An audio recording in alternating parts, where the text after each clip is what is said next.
Hello everybody, Legend for Life here, bringing us a brand new video, and today I want to talk about a series that really just grabbed me, and oh my god, it just got me obsessed with it, and that is I'm in love with the Villainess. It goes by a few other names, most notably I Preferred Villainess or something like that, but however, the official translation of the light novel is I'm in love with the Villainess, and it's really darn good. So I've been like obsessed with Isekai lately. It's weird because initially I hated Isekai, and then I've been slowly just kind of falling down the rabbit hole, kind of like VTubers. But however, this one is one that is really special, and I highly recommend it, okay? If you're at all interested in Isekai or Yuri, just click off this video right away, go read it. It's super cheap digitally on Amazon. I think it might be on Bookwalker, I'm not sure, I haven't checked. But however, I got it on Amazon, and it's digitally on Amazon. There is also a physical printing of the first volume. Volume 2's physical printing will probably be, I think it's coming out next month, something like that. And I have absolutely no idea when Volume 3 is coming out because there's been not even a listing of it for the digital version, which is very annoying. But I digress. So let's get on with actually talking about it. I have a lot to say about this series, most of which is positive. Like overall, I would give this like an 8 out of 10.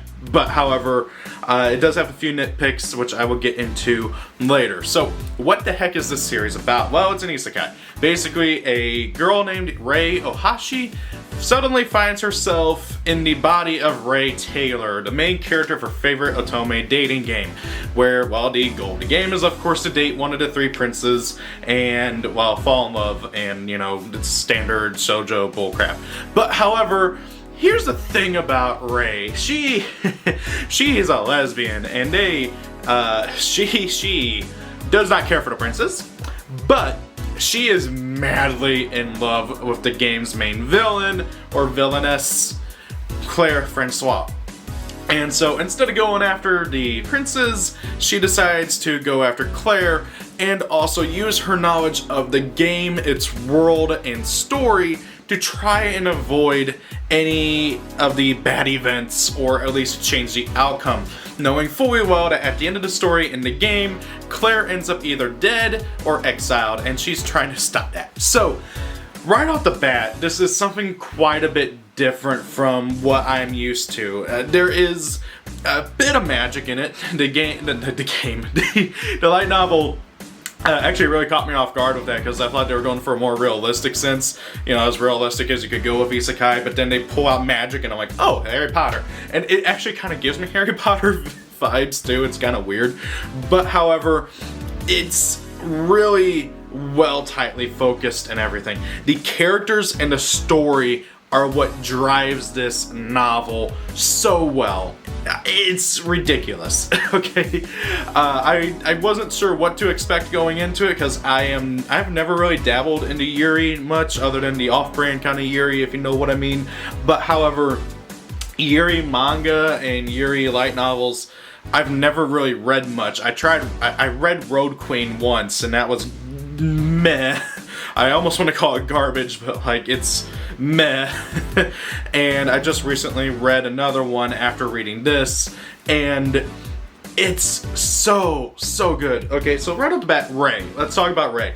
Okay, I could be here all day talking about all the characters, but I want to focus mainly on the 2 main characters, and also try not to get into spoiler territory. Ray is a really good main lead. I got kind of worried at first, because, you know, in isekai you tend to get overpowered main characters and everything, bordering Mary Sue levels and stuff. Ray is not a Mary Sue whatsoever. She makes mistakes. She underestimates that, hey, I'm changing the game story. I wonder if that's going to cause anything to change in the future, and catches her off guard with some things. And she says and does some things that end up screwing things up or hurting her relationship with Claire or the other characters in various ways. She's not perfect by any means, and heck, she's not even the strongest character, okay? You know how in Isekai, the main character tends to be like the strongest character? No, Ray is not. There are at least 2 to 3 other people who outclass her in magic way more, and they're also quite a bit smarter too. But however, using her knowledge of the game, its lore and everything, She is a master manipulator. It really doesn't become obvious until volume 2, but my god, this girl has been playing the world like a just rapping. I forget what's the phrase, playing with them. I don't remember. She's been basically wrapping this world around her fingers, and everything works out. It is just amazing, especially once you get to the end of volume 2 and like all of the plot twists and plot details start unraveling and you're like, oh my god. And there is some darn good plot twists in that. Ray is just also adorkable. she is an S and an M. She can take it and she can dish it. And initially I kind of got worried at her constant incessant, I love you, Claire, just repeatedly just saying I love her, and then she's gonna like do everything she can to get Claire to like her even a little bit, knowing fully well that Claire is putting on a front. Okay, like Claire, oh god, Claire is the best character in this story. Okay, she's better than Ray, but Ray knows how she works and everything, and is constantly trying to peck away at her outer shell to get to that softer side of her. Speaking of Claire, as I said, she is the best character in this story. She starts off as your stereotypical villainess, like, ho ho ho ho ho, you know, that stereotypical laugh and everything, and she's mean, she's bullying, and just an absolute jerk. But however, she doesn't go all the way, and she doesn't really push, she pushes boundaries, but not so much. Like, if Claire was a bully in my world, she'd be getting bullied because she's so bad at it. But, well, I guess not really, but it's kind of, she could be a lot worse. And the unraveling of why she doesn't go all the way with bullying people, and also just how much of a genuinely good person she is whenever she lets her guard down and gets to know people, it is just so good. And the relationship she develops with Ray is so touching and it's believable. I've seen some people get very I don't know what the right word is, annoyed, concerned, something like that in regards to Ray's behavior, because, you know, no means no, and Ray just says no means yes. Basically, she doesn't force Claire to do anything she doesn't want to, but she doesn't stop trying to befriend her no matter how much Claire says no. There's a lot of other really good characters too. All three princes are really good. Initially I thought that they were just gonna be kind of ignored, but however, especially in volume 2, they really get fleshed out, and I love that. Okay, I was kind of worried that maybe they were gonna do like a girl power kind of thing. I'm so used to it in Western media where, oh hey, the girls are the best, the boys are the worst. You know, what was the old kids rhyme? Boys go to Jupiter to get more stupider, or something like that. I was kind of worried that was how they were going to treat the boys, but for the most part, like, every single male character is just as good as all the female characters. And I haven't even gotten to talking about the side characters. Misha, Lean, Lambert, Louie, all these characters are so good and they're built up well. Okay, maybe not Louie, he kind of just shows up for a little bit, but I digress. They're all really good and I want more of this. But there's only 2 volumes. Well, the 3rd volume is like an epilogue, an extended epilogue or something, but I want more. Speaking of, the story and the world are really fleshed out. It goes in a natural sense and everything. I really like what they did with the lore and the story. It made me want to actually like be in this world because it sounds so nice for the most part. I mean, sure, okay, I guess it really doesn't, because it really paints class warfare pretty well and the horrors of it, but like at the same time the world just sounds so nice. It's so weird, but however, I digress. I love this series, I really do. Now, I said I would probably give it an 8 out of 10, and that's because I do have a few nitpicks. I wouldn't say they're anything major for the most part, but however, they are still some things that really do get kind of like eh. So first and foremost, let's talk about my main issue, okay? And that is that there is next to no descriptions for any of the characters, okay? The only character who really gets any sort of descriptor to describe what they look like is Claire. Claire, Ray just fantasizes all over her and is like, oh, her porcelain skin, her golden fiery locks and everything. And that's nice because, you know, I want character descriptions. I want to know what these characters look like. But if it wasn't for the fact that Ray is on the cover, I would not know what she looked like. It is never mentioned once what she looks like, unless I completely missed it. And that goes for a lot of the other characters too. If it wasn't for the like little pictures at the beginning of the series, or at the beginning of each book, or the fact that I did take a look at the manga after I finished the light novel, which I'll get to the manga here in a minute, but there's next to no descriptions, so I ended up just filling them in with other anime characters. For the longest time, I just thought of the main prince, the like head prince, what was his name? Rod, which, why would you name your kid Rod? Why would you name... There's so many jokes to be had, but anyways, Rod, I just kind of imagine him as Kaya from Genshin Impact for the longest time. Funny enough, he doesn't look too off from him, but it's just something kind of to notice. But however, that's like my biggest issue. It really is annoying. A lot of the other like the monsters get a bit more descriptive, especially like the Chimera and stuff, and the slime and all that, but like the characters for the most part, I have no idea what the king looks like. They're like, oh, he kind of looks like the king on the deck of playing cards. I'm like, okay, can you do a bit more descriptions than that? What does the queen look like? Oh, nothing really, other than I think they mentioned that she has silver hair. No, wait, no, they don't. No, she doesn't have silver hair. I'm thinking of somebody else. But they don't really get super descriptive with the characters. Heck, Thane, for instance, his general appearance doesn't get described until it becomes a plot point in volume 2, which is annoying, and I really wish the author took a bit more time to say, oh, who is this? What do they look like? What are they, you know? But then again, that's just a nitpick.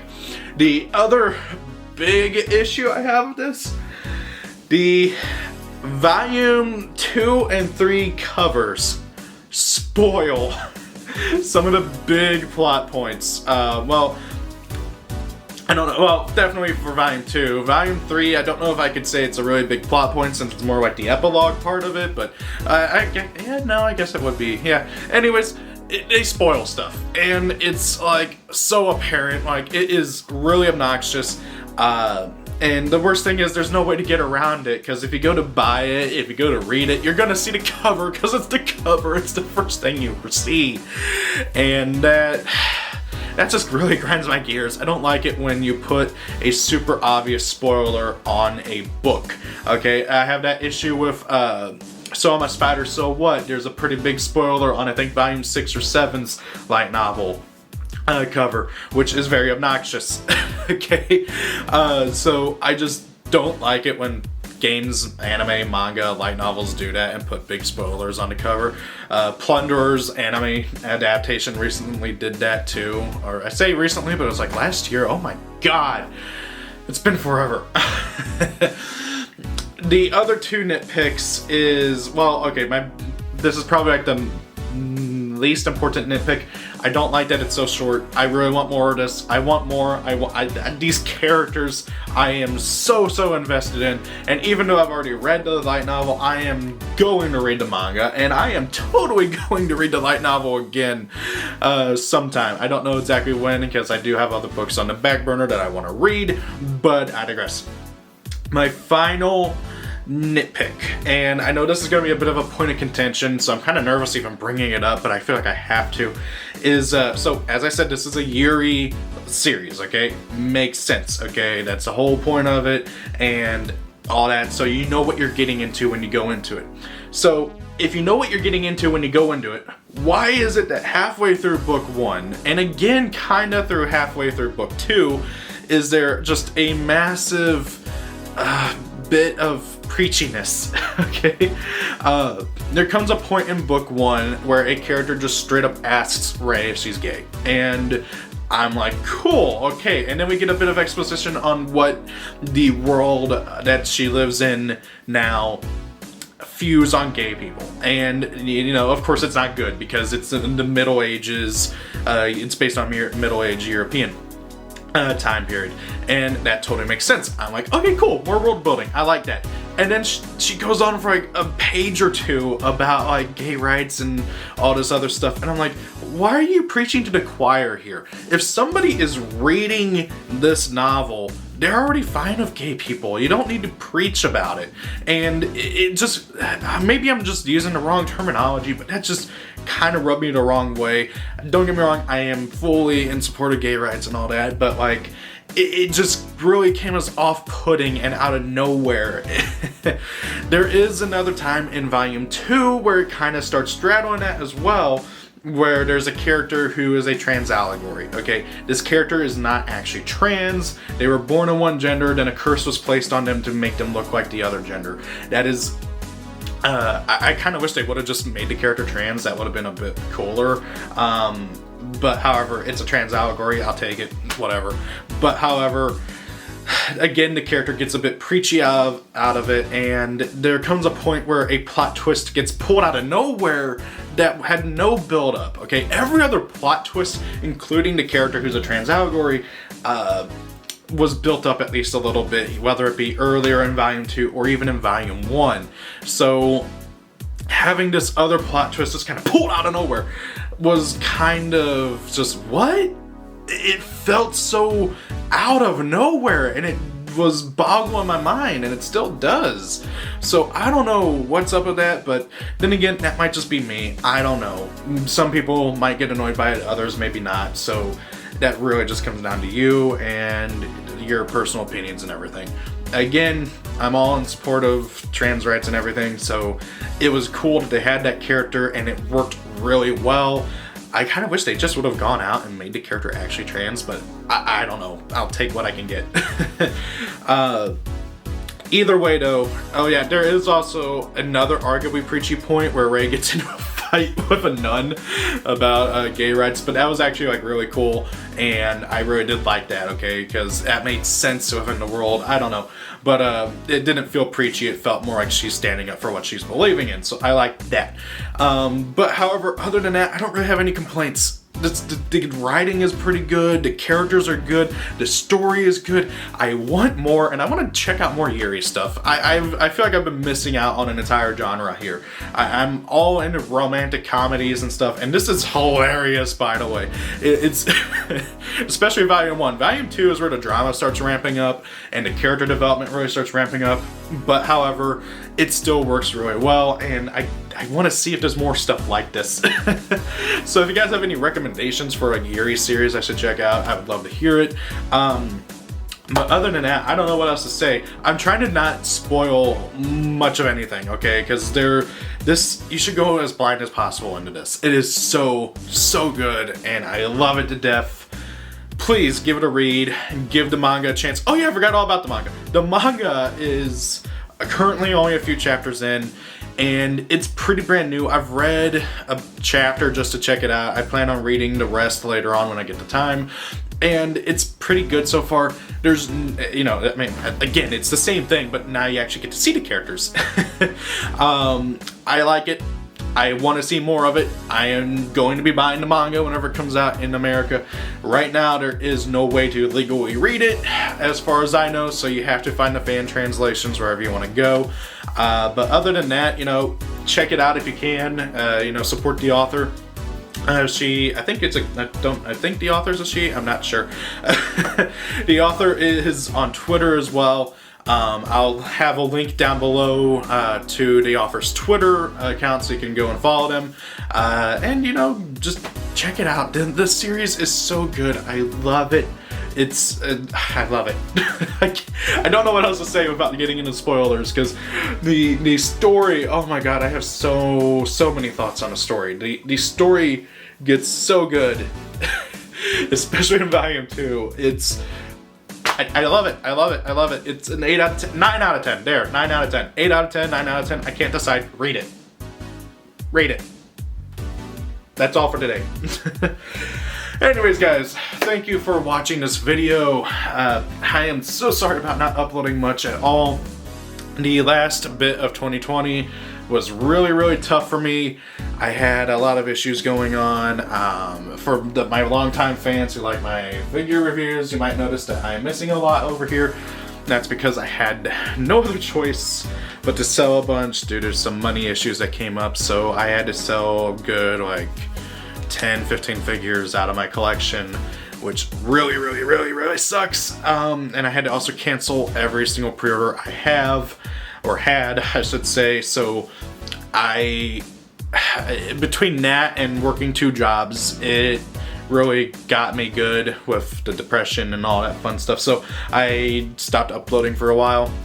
I do want to get back into the swing of things. I know you guys really like the figure reviews. I'm going to bring that back and start doing that again, especially as I start selling more figures here shortly, but I want to also still try and review some of them. So yeah, I do also want to bring up more light novel, anime, manga reviews. I'm scared to show footage of anime because Japan loves to copyright strike stuff, so I don't want to get my channel deleted. So I'm going to try and do like a Jeremy Johns, Chris Stuckman kind of style where I stand here and talk about it and actually, now that I know how to edit, actually put up pictures and stuff. So I hope you guys enjoy it. This is just kind of my rambling thoughts about it. Thank you all for watching. Have a great day. If it's your birthday, happy birthday, and see you next time. Please rate, comment, and subscribe as well.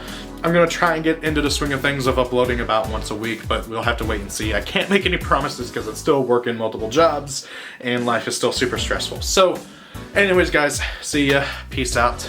And happy birthday if it's your birthday. I forgot about that. I don't know. Anyways, bye.